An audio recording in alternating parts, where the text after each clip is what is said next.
Cari Lyn Jones grew up in a rural community on the east coast of Florida, and believe it or not, she lives there still. She has 3 children's books to her name: Butterscotch and Me, Molly the Mermaid, and What Every Dragon Needs. She is also the author of the Stolen Away series, fairy tale fantasy books written with a more adult audience in mind. Cari, take it away.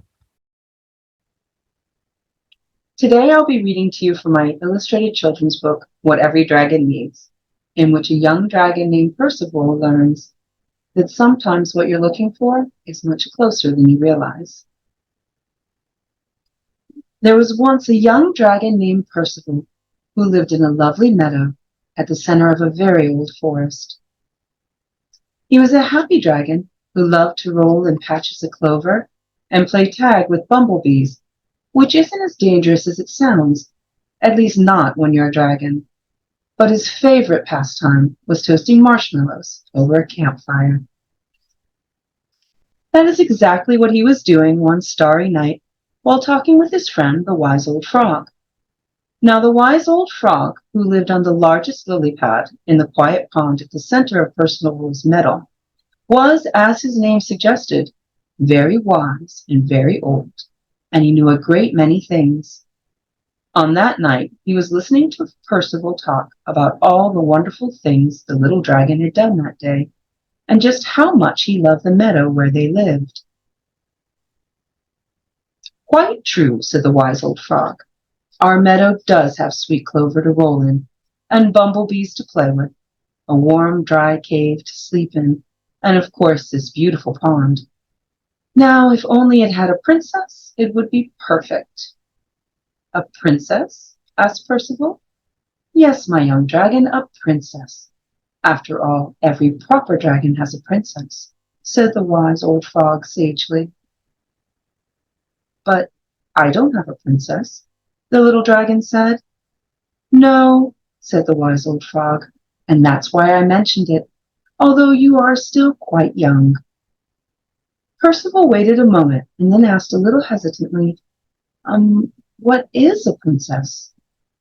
The wise old frog paused a minute to think, then answered, "Well, mind you, I have never actually met one, but I understand that they are often young girls." "Oh," said Percival, "and where can you find a princess?" Well, I don't know," admitted the wise old frog. So early the next morning, Percival decided to set out on his quest to find a princess. He waved to the bumblebees as he left the beautiful meadow, and finding a small path, he set out on his journey. While walking through the forest, he came to another meadow. In this meadow was an apple orchard and a farmhouse, tucked under the eaves of the trees. But Percival did not see anyone to ask about princesses, so he kept walking along the path back into the forest. Later that morning, before Percival left the forest, he met a unicorn.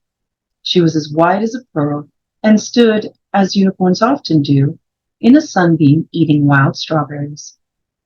"Good morning," said Percival. "Good morning," answered the unicorn in a sweet, musical voice. Then, seeing Percival's knapsack, she asked, "Where are you traveling to, little dragon?" "I'm on a quest," he answered, "to find my princess." The unicorn nodded her lovely head. "Yes, every proper dragon needs a princess." "So the wise old frog told me," said Percival. "He said that princesses are usually young girls, but wasn't sure where I could find one. Do you know any princesses?" "No," the unicorn replied, shaking her sparkling mane. "I have never met one, but I have heard they like to wear pretty dresses, and I believe they like to ride ponies," she said, then added thoughtfully, "Maybe because they do not have unicorns. Perhaps you should visit the griffin, who lives up in the mountains and sees everything from up there." And so Percival said goodbye to the unicorn and set off for the mountains. By lunchtime, Percival had left the forest behind and was high up in the mountains. He was sitting on his picnic blanket eating his lunch and listening to the griffin. "A princess, you say?" The griffin shook his golden head. "No, I have never met one, but I understand they are fond of books and shiny crowns. Crowns? Asked Percival, spreading his fingers wide and holding them up over the top of his head, where he imagined a crown might sit. Yes, silver or gold, I should think. Of course, I prefer gold, admitted the Gryphon.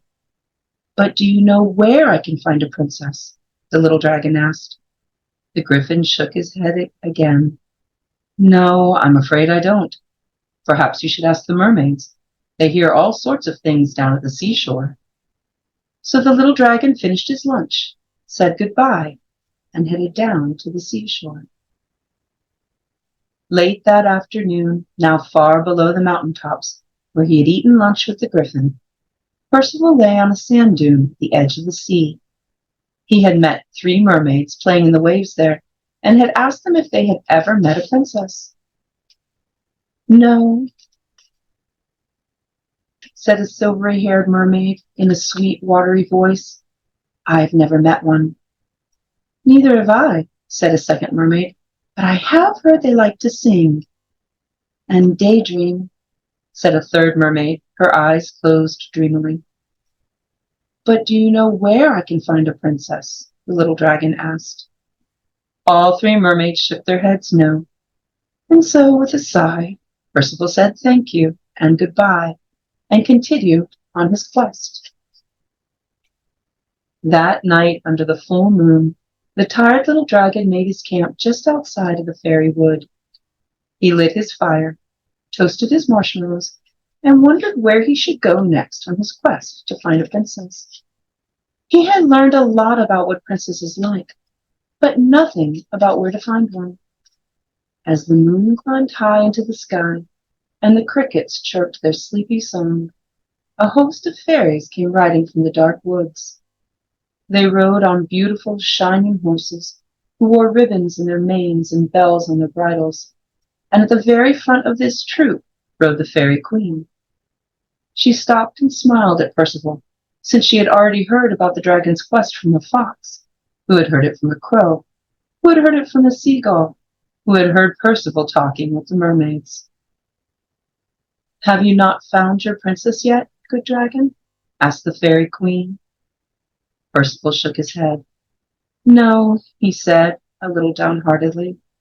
I met a unicorn that told me that princesses like to wear lovely dresses, and that they ride ponies sometimes. I visited the Gryphon, who insisted that they wear sparkling crowns and like to read books, and the mermaids I met said princesses like to sing and daydream, but no one knew where I could find one.